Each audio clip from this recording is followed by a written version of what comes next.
26-27 पेश कर दिया है और अब मुख्यमंत्री नायब सिंह सैनी बतौर वित्त मंत्री प्रदेश का बजट 20 फरवरी को पेश करेंगे। नायब सरकार के अब इस बजट को लेकर के प्रदेशवासियों को मुख्यमंत्री से खूब उम्मीदें हैं। साउथ हरियाणा से हमारे ब्यूरो चीफ गुलशन ग्रोवर ने छात्र छात्राओं से बजट को लेकर के बातचीत की है। उनका क्या कुछ कहना है, आइए आपको सुनवाते हैं। 20 फरवरी को हरियाणा का बजट आने वाला है। बजट से पहले छात्रों के मन में कई सवाल हैं कि फीस बढ़ेगी या घटेगी, ये सवाल है। स्कॉलरशिप बढ़ेगी या नहीं बढ़ेगी, इस पर सवाल है। कई तरह के सवाल छात्रों के मन में हैं और यही जानने के लिए इंडिया न्यूज़ हरियाणा लगातार हर वर्ग के लोगों से बातचीत कर रहा है। और इस बार मेरे साथ हैं छात्र, जो कि शिक्षा के क्षेत्र में इस बार क्या कुछ बजट में सरकार उम्मीदें जो है रख रही है, खासकर छात्रों को क्या उम्मीदें हैं, इस बार बजट से क्या उम्मीदें रख रहे हैं 20 फरवरी को जो हरियाणा का बजट आने वाला है। मेरी उम्मीदें, पहले अगर मैं बात करूं, यूनिवर्सिटीज़ का जो इंफ्रास्ट्रक्चर है वो बेटर होना चाहिए और इसी के साथ साथ हमारे जितने भी स्कूल्स हैं, यूनिवर्सिटीज़ हैं, इसके अंदर बेटर फैसिलिटीज़ होनी चाहिए। फॉर एग्जांपल एजुकेशन में अगर हम बात करते हैं, हमारी इंटर्नशिप्स, प्लेसमेंट्स, ये सारी चीज़ें अगर बेटर होंगी तो ये एक ग्राउंड लेवल पे एक्चुअली फंक्शन भी करें। सिर्फ और सिर्फ इसका मतलब ये नहीं है कि आप बड़ी बड़ी अनाउंसमेंट्स कर रहे हो और एक बड़े स्केल पे बता रहे हो, बल्कि ग्राउंड लेवल पे रियलिटी में इन चीज़ों पे काम भी होना चाहिए। और मेरा मानना ये है कि साथ ही साथ हमें ज़रूरत है अच्छी प्लेसमेंट कंपनीज़ की और इंटर्नशिप्स की, जो कि एक्चुअल में प्रोवाइड कर सके हम स्टूडेंट्स को रॉट लर्निंग के बेसिस पे नहीं, बल्कि जो उनके रियल लाइफ स्किल्स हैं उन बेसिस पे। क्या आपको लगता है कि इस बार बजट में छात्रों के लिए कुछ खास होगा? उम्मीद तो यही है, होना भी चाहिए। खैर, पर इस बात का ये होता है कि सरकार कर तो रही है बट पहुंचता नहीं है। बोल देती है पर पहुंचता नहीं है। हर बार यही होता है कि बजट देती है पर दिखता नहीं है कि बजट जा कहाँ रहा है। पढ़ाई का सबसे बड़ा खर्च कौन सा है, आपको क्या लगता है? फीस है या फिर आपकी किताबें हैं या कोचिंग है? और इस बार बजट में क्या खास आपके लिए होना चाहिए? सभी चीज़ होना चाहिए, क्योंकि बुक्स की भी ज़रूरत होती है, आने जाने का ट्रांसपोर्ट भी होता है, लेकिन यहाँ पर रूट्स नहीं है। रूट्स है लेकिन बहुत कम बसेज आती है, तो इस चीज़ की भी फैसिलिटीज़ होनी चाहिए और थोड़ी फ़ीस कम होना चाहिए, ताकि एजुकेशन हर सबको प्रोवाइड होना चाहिए। ये सबका हक है, तो ये हर एक इंसान को प्रोवाइड होना चाहिए और इसका प्राइस कम होना चाहिए। स्कॉलरशिप को लेकर आपकी सरकार से क्या मांग है? सर, स्कॉलरशिप को यही है कि अगर स्कॉलरशिप ज़्यादा बढ़ेंगी तो बच्चे और ज़्यादा बढ़ेंगे, और अगर यूनिवर्सिटी में हॉस्टल्स प्रोवाइड किए जाएंगे गर्ल्स के लिए तो उससे नंबर ऑफ़ स्टूडेंट्स ज़्यादा बढ़ के हमारे सामने आएंगे, जिससे एजुकेशन हमें और स्ट्रॉन्ग देखने को मिलेगा। आजकल हम देख रहे हैं कि डिजिटल पर ज़्यादा फोकस है, मेक इन इंडिया की बात होती है। खासकर हम देखते हैं कि आप यूनिवर्सिटी के छात्र हैं, तो डिजिटल पढ़ाई आजकल ज़्यादा हो गई है। तो क्या लगता है कि बजट में इस बार क्या आपको लगता है? इस बार जैसा कि फोकस दिया गया है स्किल्स को इन्हांस करने में, तो ज़्यादातर बजट में इस बार ये दिया गया है कि नौकरी के लिए किस तरह काबिल बनाया जाए, पर फोकस ये भी होना चाहिए कि नौकरी भी दी जाए साथ के साथ। तो सरकार से यही दरख्वास्त रहेगी कि एम्प्लॉयमेंट जो स्कीम्स हैं और बेहतर तरीके से लाई जाएं ताकि छात्रों का विकास हो। क्या लगता है कि छात्रों के लिए सबसे बड़ी बजट में क्या सौगात देनी चाहिए सरकार? छात्रों के लिए सबसे बड़ी बात जो होती है उनकी पढ़ाई से रिलेटेड और उनकी नौकरी से रिलेटेड होती है। और जैसे कि मैं उम्मीद लगा रहा हूँ कि सरकार से कि अच्छे स्टूडियोज़ और अच्छी कंपनियाँ लोगों से मतलब यूनिवर्सिटी से जुड़े, और ताकि वहाँ पे और भी लोगों को मतलब अच्छे से एम्प्लॉयमेंट मिल पाए, और जो बच्चों के लिए जो कॉपी किताब का बर्डन है वो थोड़ा कम हो, क्योंकि हमें ज्ञान बढ़ाना है, ज्ञान का वज़न नहीं बढ़ाना। तो इस उम्मीद में मैं सरकार से यही कहना चाहूँगा कि बच्चे और यूनिवर्सिटी को हेल्प करें इन चीज़ों में, और एम्प्लॉयमेंट और उनको अच्छे स्किल डेवलपमेंट में थोड़ा ध्यान दें। हर साल बजट आता है सरकार का, बजट पेश हो जाता है, लगता है कि वो निराशा होता है या आपके लिए आशा बन के आता है? आशा कहीं कहीं है पर निराशा भी रहती है। जैसे आपने बोला स्कॉलरशिप के लिए, स्कॉलरशिप किसके लिए होता है? सिर्फ कास्ट बेस्ड, और हम जैसे बाकियों की जिनकी ज़रूरत है उनके लिए नहीं है। कास्ट बेस्ड ही क्यों है स्कॉलरशिप? सबको ज़रूरत है, तो हमें लगता है कि उसमें इम्प्रूवमेंट होनी चाहिए। और क्या आपको लगता है बजट से क्या उम्मीदें हैं? सर, स्कॉलरशिप के अलावा ट्रांसपोर्टेशन में, जैसे स्टूडेंट्स के लिए बसेस नहीं हैं अवेलेबल, पब्लिक ट्रांसपोर्ट है, ट्रैफिक में बिजी हैं, ट्रैफिक की वजह से हम क्लास मिस कर दे रहे हैं, तो उसमें इम्प्रूवमेंट्स होनी चाहिए बजट्स में। और आप भी बताइए क्या खास बजट में? बजट में अभी जो यूथ को लेकर के बताया गया है वो हर साल ही कुछ ना कुछ उसमें ऐड ऑन होता है, बट जो बेसिक चीज़ें हैं वो हर बारी ऐड ऑन करके कोई ज़्यादा फ़ायदा होता नहीं है। तो मुझे ऐसा लगता है कि जो बेसिक चीज़ें हैं वो आप अगर स्टूडेंट्स तक पहुंचा सकते हैं तो वेल एंड गुड है। और जैसे कुछ स्कीम्स चलाई जाती हैं गवर्नमेंट के थ्रू, वो प्रैक्टिकल बेस पे नहीं इम्प्लीमेंट हो पा रही हैं। अभी जैसे ट्रांसपोर्ट की बात हुई, स्कॉलरशिप की बात हुई, ये कहीं ना कहीं लैक कर रही हैं हर चीज़ में। तो क्या उम्मीद रख रहे हैं इस बार बजट से, सरकार के बजट? अभी देखते हैं कि कितना हमारे लिए वो अच्छा हो सकता है। और वैसे उम्मीद तो लगा के बैठे हुए हैं कि कुछ ना कुछ अच्छा निकलेगा ही, बट लेट्स सी। हमने बात की छात्रों की, तमाम आपने बातें बताई, और आपको क्या लगता है कि बजट में और क्या क्या खास होना चाहिए?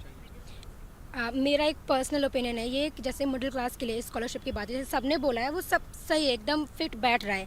स्कॉलरशिप हो गया, और सबसे ज़्यादा मेरे को लगता है ट्रांसफॉर्मेशन, जो कि अभी नहीं हो रहा है प्रॉपर। अब बसेस आती हैं नहीं है, या अगर ऑनलाइन भी है तो उसका पैसा बहुत ज़्यादा है, प्रॉपर चीज़ें नहीं हो रही हैं। बोलने को सब है बट प्रॉपर नहीं है, और एज अ मिडिल क्लास के लिए मुझे लगता है कि नहीं हो रहा है इतना। आप भी बताइए, बजट को लेकर क्या उम्मीद रखते हैं? सर, पिछले साल से अब की बार का ज़्यादा बजट ज़्यादा है, पिछली बार थोड़ा कम था, तो अब की बार स्कॉलरशिप पे ज़्यादा ध्यान देना चाहिए, एजुकेशन, स्कूल्स और फैसिलिटीज़, इस सब पे ध्यान देना चाहिए ज़्यादातर। इसके अलावा और बातें बताइए कुछ। एक और चीज़ जो मुझे फील हुई वो ये है कि एजुकेशन और एम्प्लॉयमेंट के बीच का जो गैप है वो काफ़ी ज़्यादा बढ़ गया है। ठीक है, डिग्रीज आजकल हर कोई ले लेता है, ग्रेजुएशन सिर्फ एक नाम के लिए बहुत लोग करते हैं कि हाँ हमने डिग्री ले ली है, बट इससे जब आप एक्चुअल में बाहर जाते हो, एक वर्क स्पेस पे आप जाते हो, तो आपको ये चीज़ मेक श्योर करनी है कि आपके जो स्किल्स हैं वो काम आ रहे हैं एक्चुअल में, और यही चीज़ मैं सपोर्ट करती हूँ और मैं चाहती हूँ कि ये और इंक्रीज़ हो। हाँ, यूनिवर्सिटीज़ में भी आए अगर ये चीज़ें हो पाएँ, स्किल बेस पे ज़्यादा फोकस करें, या जितनी भी हमारी फैकल्टीज़ है, जितना भी मतलब यूनिवर्सिटीज़ में, जैसे अभी उसमें आया था कि क्रिएटर्स का या फिर जितने भी आर्ट्स फॉर्म्स हैं वो भी अलाउ करवाएं, तो ये ज़्यादा सही रहेगा, क्योंकि पढ़ाई तो सिर्फ नहीं, स्किल्स ज़्यादा ज़रूरी है आजकल। और प्रैक्टिकली चीज़ें ज़्यादा हों तो ज़्यादा बेटर होगा, क्योंकि थ्योरी तो हम पढ़ रहे हैं, वो हम खुद से भी पढ़ सकते हैं, बट अगर कोई बाहर से जितने भी हमारे प्रोफेसर हमें प्रोवाइड होते हैं हमारे कॉलेजेस में, बट क्या होता है प्रैक्टिकल हमारा वर्क बहुत कम होता है। अगर हम लोग प्रैक्टिकल ज़्यादा करेंगे तो ज़्यादा हम कुछ सीख पाएंगे। बजट में क्या, बजट को लेकर हम सर, बजट में एक चीज़ हम ये देख रहे हैं कि जो पेट्रोल का रेट है या हमारी एलपीजी है, ये दिन पे दिन बहुत ज़्यादा बढ़ती जा रही है। अब की बार ये उम्मीद कर सकते हैं कि कुछ कम होके आए, जिससे ट्रांसपोर्टेशन का जो खर्चा है वो कम होगा। एलपीजी में लोगों को इतनी दिक्कत हो रही है, सिलेंडर के रेट धीरे धीरे बढ़ते जा रहे हैं, कई जगह ब्लैक में भी मिल रहे हैं, तो वो और ज़्यादा इंक्रीज़ होके मिले जा रहे हैं। महंगाई एक सबसे बड़ी वजह है, मानते हैं? हाँ, मानती हूँ, सब्सिडीज़ आने चाहिए, क्योंकि ये बहुत ज़्यादा ऐसे बढ़ रहा है, और मिडिल क्लास के लिए ना ये सब चीज़ अफोर्ड करना बहुत मुश्किल होता है, ऐसे और खर्चे बढ़े जा रहे हैं। आदमी का इनकम नहीं बढ़ रहा है, लेकिन इतने ज़्यादा खर्चे बढ़ रहे हैं, तो इसमें लोन उठाना पड़ता है, लोन में इतने ज़्यादा इंटरेस्ट लगता है, और उसमें उनकी लाइफ चली जाती है, उतना वो नहीं अफोर्ड कर सकते हैं।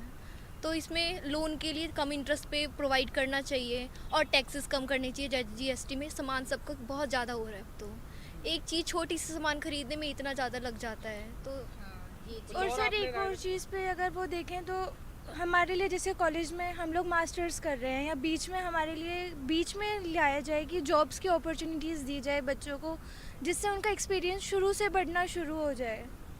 देखिए, बिल्कुल ये यूनिवर्सिटी के छात्र थे जिन्होंने जो 20 फरवरी को हरियाणा का बजट पेश होना है उसको लेकर अपनी राय दी है, सरकार को सुझाव दिए हैं, और इन सुझावों पर अब कितना गौर होता है ये देखने वाली बात होगी। लेकिन सरकार लगातार ये दावा कर रही है कि आने वाला जो बजट है वो लोगों के हित में होगा, और ऐसे में उम्मीद ये भी छात्र कर रहे हैं कि इस बार का बजट छात्रों के हित में भी होगा।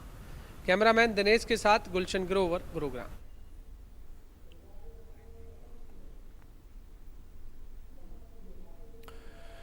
तो वहीं इसके बाद हमारी टीम ने कुछ और लोगों के साथ भी बातचीत की है। जनता ने सरकार की टैरिफ कटौती को लेकर के तारीफ भी की है। वहीं उन्होंने ये सुझाव दिया है कि सरकार को विदेशी कंपनियों को प्रदेश में लाना चाहिए, जिससे युवाओं को और अधिक रोजगार मिले। इसके अलावा डिजिटल इंडिया के साथ डिजिटल हरियाणा पर भी फोकस करने की जरूरत बताई है।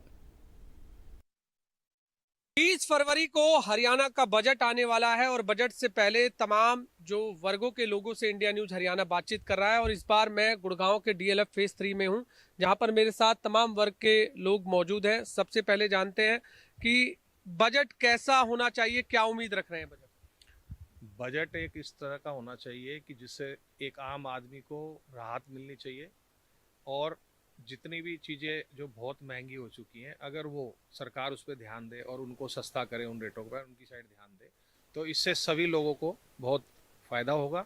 लेडीज़ वगैरह को जो उनका जैसे आप देख रहे हैं जैसे गैस हो गया, अगर गैस के रेट कम हो जाते हैं तो उससे क्या होगा, जो हमारे घर के अंदर कम से कम जो हमारा अभी बजट होता है 50,000 रुपये के करीब जा रहा है, अगर इन चीज़ों को सरकार सस्ता करती है तो उससे हर एक वर्ग को मिनिमम नीचे से नीचे और ऊपर से ऊपर सभी वर्गों को बहुत फ़ायदा मिलेगा। क्या लगता है कि अभी हाल ही में केंद्र सरकार का भी बजट आया, अब स्टेट का बजट है, क्या उम्मीद रख रहे हैं बजट? मेरा कहना तो यह है, अगर सरकार इंडस्ट्री पर एमएसएमई पे ध्यान दे, लघु और कुटीर उद्योगों पर अगर ध्यान देती है तो उससे रोजगार का भी सृजन होगा, और इंफ्रास्ट्रक्चर पे ध्यान देती है तो उससे ये डेवलपमेंट होगी और जिससे हमारा हरियाणा का रेवेन्यू भी आएगा और लोगों को रोजगार भी मिलेगा। मेरा सोचना तो ये है, इस पे अगर सरकार ध्यान देती है, एमएसएमई के लिए अगर कुछ स्पेशल बजट कर देती है, जैसे हमारे केंद्र सरकार ने 10,000 करोड़ रुपए एमएसएमई के लिए ही बजट रखा है, ऐसा हरियाणा सरकार रखती है तो हमारे यहाँ इंडस्ट्री को बूस्ट मिलेगा।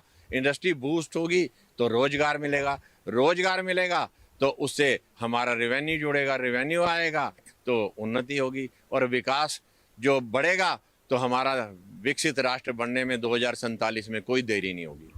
देखिए, बिल्कुल यूथ एक अहम कड़ी होता है और यूथ के मन में बहुत तरह के सवाल भी आते हैं।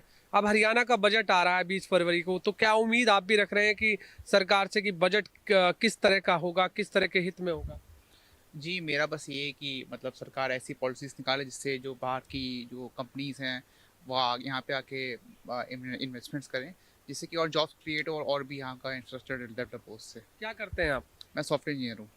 तो क्या लगता है कि क्योंकि डिजिटल युग है और डिजिटल युग में किस तरह का देखते हैं कि क्या कुछ नया भारत होना चाहिए, बात हो रही है विकसित भारत की, तो कैसा देख रहे हैं अब हरियाणा के सरकार के बजट को जो अभी पेश होने वाला है 20 फरवरी? जी, मैं बहुत पॉजिटिव आउटलुक रखता हूँ और मैं ये भी चाहता हूँ कि मतलब बहुत सारी चीज़ें अभी यहाँ में डिजिटाइज नहीं हुई तो सरकार उस पर भी इन्वेस्ट करे ताकि सरकारी दफ्तरों में थोड़ा लोड कम पड़े और उससे बहुत सारी चीज़ें ऑनलाइन भी हो जाएं। देखिए, बिल्कुल डिजिटल पर ज़्यादा फोकस होना चाहिए। आप भी बताइए कि एक गृहिणी के तौर पर किस तरह का बजट होना चाहिए? हाँ, मैं रश्मि पंत उत्तराखंड से रिटायर्ड टीचर हूँ और हमारा है कि बजट मतलब आम जनता परेशान ना हो, उन सबको सुविधा मिले, ऐसा होना चाहिए। और जैसा देखा जाए कि ट्रांसपोर्ट का है तो उसमें भी थोड़ा बहुत रियायत होनी चाहिए। जैसे देखिए उत्तराखंड में है, उत्तराखंड में क्या है कि उनको लेडीज़ को कभी फेस्टिवल होता है, कुछ होता है तो फ्री ट्रांसपोर्ट दिया जाता है।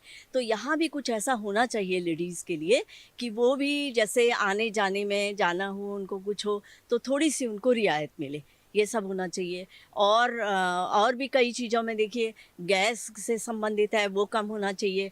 आज देखिए इसमें हम लोग सुन रहे हैं, न्यूज़ में सुन रहे हैं कि टैरिफ 50% था जो लगाया उसको 18% कर दिया गया है। तो सारी जनता खुश है इससे क्या होगा, हर चीज़ में फ़ायदा होगा। आप देखिए शादी का सीज़न है, गोल्ड भी थोड़ा सस्ता हो जाएगा, यह है। तो इसमें क्या होगा तो उसको मतलब आम जनता जो हर जनता है उसको सुविधा मिलेगी। और हर जो भी है साधारण इंसान है वो कोई है और वो अपना जैसे शादी ब्याह में इन होता था, कर्जा लेता था, ये करता, इस तरह से अपना किसी तरह से अपनी लड़की का विवाह करना या जो भी है, तो कम से कम ये चीज़ों की भी कम हो गया तो इससे भी बड़ी खुशी मिली है, बहुत राहत मिली है। तो इसी तरह से हरियाणा सरकार भी कुछ ऐसा करे जिससे कि आम जनता खुश हो। साधारण टाइम में जो 20 फरवरी को बजट पास होगा उसमें महिलाओं को राहत दी जाए। जैसे हमारे महीने का खर्चा अभी 50-60 हज़ार पड़ जाता है, चाहे राशन का हो, चाहे वो गैस को लेकर हो, चाहे किसी भी चीज़ को लेकर हो। अगर वो उसमें कुछ राहत दी जाएगी तो हमारे किचन का जो खर्चा है वो थोड़ा कम हो जाएगा, महिलाओं को सहयोग मिलेगा, उनका भी कुछ खर्चा बचेगा। तो हम ये चाहते हैं कि इसमें राहत दी जाए। महिलाओं के हाथ में पूरे घर का बजट होता है और महीने का बजट आपको एक फिक्स करना होता है, तो अब आपको क्या लग रहा है कि इस बार के हरियाणा के बजट में लगता है कि कुछ बचा पाएंगे पैसा? बिल्कुल, हमें उम्मीद है पूरी कि सरकार जो है इस बार महिलाओं को राहत देगी। जो हमारा खर्चा 50-60 के आसपास होता है, अब हमें लगता है कि थोड़ा कम होगा। सरकार हमें थोड़ी राहत देगी, जिसमें सब्जियों में हो गया या दालों में हो गया, गैस में हो गया, इन सब चीज़ों से हमें राहत मिलेगी। आपको लगता है कि खासकर महिलाएं जो है पूरे बजट को संभालती हैं, घर के बजट को, इस बार हरियाणा सरकार से क्या उम्मीद? हरियाणा सरकार से यही उम्मीद है कि वो दवाइयाँ और ये सब चीज़ें और थोड़ी और सस्ती करें। हॉस्पिटलाइज एडमिट होता है तो बजट हिल जाता है, हर कोई उसको अफोर्ड नहीं कर सकता। डॉक्टरी उसमें भी थोड़ा सा रिहाई दी जाए। शिक्षा को लेकर बात करें तो किस तरह से देखते हैं इस बार हरियाणा की शिक्षा? हम ये चाहते हैं कि जैसे केंद्र सरकार ने एजुकेशन पॉलिसीज़ कई अच्छी बनाई हैं, तो हरियाणा सरकार भी कुछ एजुकेशन पॉलिसीज़ ऐसे बनाए जिससे कि जो आम जनता है और जो गरीब जनता है वो आराम से अपने बच्चों को शिक्षित कर सके। उन्हें मुफ्त किताबें और कपड़े, यूनिफॉर्म, जूते इत्यादि उपलब्ध भी कराए जाए और उनको अच्छी एजुकेशन के लिए हेल्प की जाए।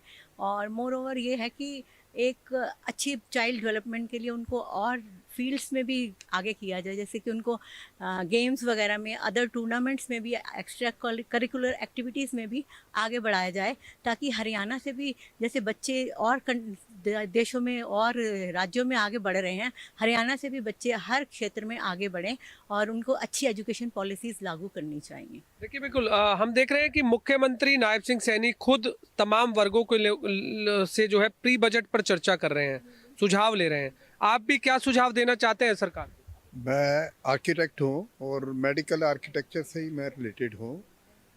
मेरे विचार से जो है इनको आयुर्वेदा पर ज़्यादा जोर देना चाहिए, अल्टरनेट मेडिसिन का वो देना चाहिए। यहाँ पर बड़े बड़े इंस्टीट्यूट खुलें और इसकी दवाइयाँ जो हैं आजकल आयुर्वेदा की काफ़ी महंगी होती हैं, ये सस्ती की जाए।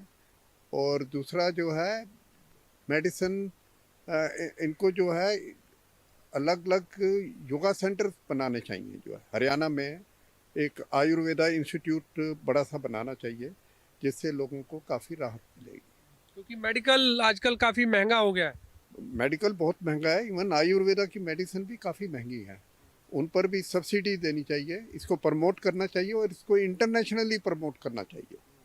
देखिए, आप हो तो आर्किटेक्ट, लेकिन आप मेडिकल लाइन की बातें सोच रहे हैं तमाम जनता के। मैंने कई हॉस्पिटल डिज़ाइन किए हैं, मैंने आयुर्वेदा की बिल्डिंग डिज़ाइन की हैं। मैं हॉस्पिटल आर्किटेक्चर से ही रिलेटेड है मेरा जो है, इसलिए मैं इन सब लोगों से मिल चुका हूँ। तो मेरे विचार से आयुर्वेदा की मेडिसिन जो है काफ़ी सस्ती हो जानी चाहिए। हर बार सरकार बजट पेश करती है, निराशा लगती है या आशा होती है कि इस बार का बजट अच्छा होगा? आप क्या उम्मीद है? आप देखो, मैं रणधीर सिंह रिटायर्ड बैंकर हूँ और मैं सोच रहा हूँ कि बैंक ब्रांचेज का विस्तार होना चाहिए। हर 10,000 की आबादी पर एक ब्रांच का होना, बैंक शाखा का होना आवश्यक है। सेंट्रल गवर्नमेंट करती है ना? जी, लेकिन हम स्टेट के बजट नो सेंट्रल गवर्नमेंट तो करती है, जो सारे कमर्शियल बैंक है, RRB है, लेकिन पैक्स और कोऑपरेटिव बैंक का ये स्टेट गवर्नमेंट का बात है, इसका विस्तार होना चाहिए। और महिलाओं को बैंक के ग्रुप बनाकर उनको लिंक अप करना चाहिए बैंक के साथ, ताकि उनका जीवन स्तर SHG जैसे स्वयं सहायता ग्रुप, महिला स्वयं सहायता ग्रुप और पुरुष स्वयं सहायता ग्रुप भी बना सकते हैं, जो एक बैंक ही है, एक छोटा बैंक, छोटे से एक छोटा ब्रांच के रूप में काम करते हैं। और आपको सबसे बड़ी बात है कि जीविका दीदी, जो अभी पूरे हिंदुस्तान में जीविका की बात चलती है, तो हरियाणा में उस ढंग का विकास नहीं हुआ है, होना चाहिए, और जिससे कि रोजगार का भी सृजन होगा, महिलाओं को उन्नति का और अपने सेल्फ निर्णय लेने का उनको पावर बढ़ेगा, उनको स्वावलंबी बनने का उनको अवसर मिलेगा। ये सब अभी होना चाहिए इस बजट में, जो बिहार से हरियाणा सरकार ही कर सकती है। देखिए बिल्कुल, आप भी बताइए कि किस इंडस्ट्री से हैं आप और क्या? मैं रिटायर्ड RK मेहता एजुकेशन से हूँ। मेरा विचार ये है कि एजुकेशन में सुविधाएं नहीं हैं, सफाई नहीं होती, वाशरूम नहीं होते, अलग बच्चों के लड़कियों के नहीं होते, पोस्ट खाली पड़ी रहती हैं और पब्लिक स्कूल बहुत महंगे हैं। इसलिए सरकारी स्कूलों में थोड़ा अच्छा होना चाहिए, सफाई होगी, पोस्ट पूरी फिलअप होनी चाहिए, तो बच्चों का कुछ कल्याण होगा, बच्चे पढ़ पाएंगे। सरकारी स्कूलों पर ध्यान विशेष होना चाहिए। हाँ जी, हाँ जी। देखिए बिल्कुल, आप भी बताइए कि इसमें मैं बीबी प्रभाकर रिटायर्ड बैंकर हूँ। मैं तो जहाँ की प्रॉब्लम बताता हूँ, मैं अभी आ रहा हूँ। उल्टा ट्रैफिक चल रहा है, रॉन्ग साइड से ट्रैफिक चल रहा है, जो हम मेन प्रॉब्लम। बजट को लेकर बताइए। बजट मैं यही कहता हूँ, इट मस्ट ट्रैफिक सीधा करना, उल्टा करना। They should allocate more funds to the police to manage all the affairs. जो ट्रैफिक उल्टा चल रहा है। अच्छा, उसके बाद ये देखिए, ये हमारा एरिया है, यहाँ कोई नहीं बोलता जी, इतनी गायें हैं कि आप पैदल भी नहीं चल सकते, क्योंकि आप नहीं बोलोगे, क्योंकि अगर बोलोगे तो दूसरी कम्युनिटी आपको मारने आ जाएगी। मेरे को पता है, सारे यहाँ डर रहे हैं ऐसे। और क्यों नहीं होना चाहिए? सबसे बड़ा मुद्दा है। क्यों नहीं? देखो ट्रैफिक देखो आप, गाय हम माता कहते हैं, वही गाय माता। मैं कह रहा government should allocate more fund to the Gurgaon authority to manage all the affairs in a smooth way. बाकी और बातें कर रहे हैं, क्या फायदा है? यही तो आप भी बताइए जी। बजट मैं रिटायर्ड बिजनेसमैन हूँ, सीनियर सिटीजन हूँ। मैं चाहता हूँ कि रोड जितनी है ना हरियाणा की, इतनी ख़राब है, गुड़गांव तक की ख़राब है, जहाँ जाने आने में भी बहुत दिक्कत होती है, ट्रैफिक जाम हो जाता है, उसके ऊपर ज़्यादा ध्यान दिया जाए। इंफ्रा पर ज़्यादा। हाँ जी, पैसा ज़्यादा से ज़्यादा इंफ्रा पर। हाँ हाँ। लेकिन इस पर तो हम देख रहे हैं कि हर जगह फ्लाईओवर बन रहे हैं, अंडरपास बन रहे हैं, एलिवेटेड बन रहे हैं, रोड तो नेशनल हाईवे पड़े हैं, रोड तो सारी खराब पड़ी हैं, पार्क सारे बेकार पड़े हैं, जो अंदर की सड़कें हैं वो खराब है, सब खराब है, उन पर पैसा हाँ खर्च होना चाहिए। उन पर होना चाहिए। और क्या उम्मीद रख रहे हैं आप हर बार सरकार का जब बजट आता है हर साल? हम तो यही चाह रहे हैं कि किसी तरह से ढंग से करे बजट पेश, वो हमारे दिक्कत नहीं है, कम से कम दिक्कत आए हमें। देखिए बिल्कुल, ये तमाम जो लोग हैं डीएलएफ फेज 3 के, इन सभी लोगों का ये कहना है कि सरकार के बजट से इन्हें खासी उम्मीदें हैं, और जो इन्होंने सुझाव दिए हैं, इनका ये भी कहना है कि इन सुझावों पर अगर सरकार गौर करे तो ज़रूर जनता के हित में बजट होगा। लेकिन उम्मीद करते हैं कि इस बार जो 20 फरवरी को हरियाणा सरकार बजट पेश करेगी वो जनहित में होगा। कैमरामैन दिनेश के साथ गुलशन ग्रोवर, गुरुग्राम। और चलिए इसी के साथ इस खास पेशकश में मेरे साथ फिलहाल इतना ही।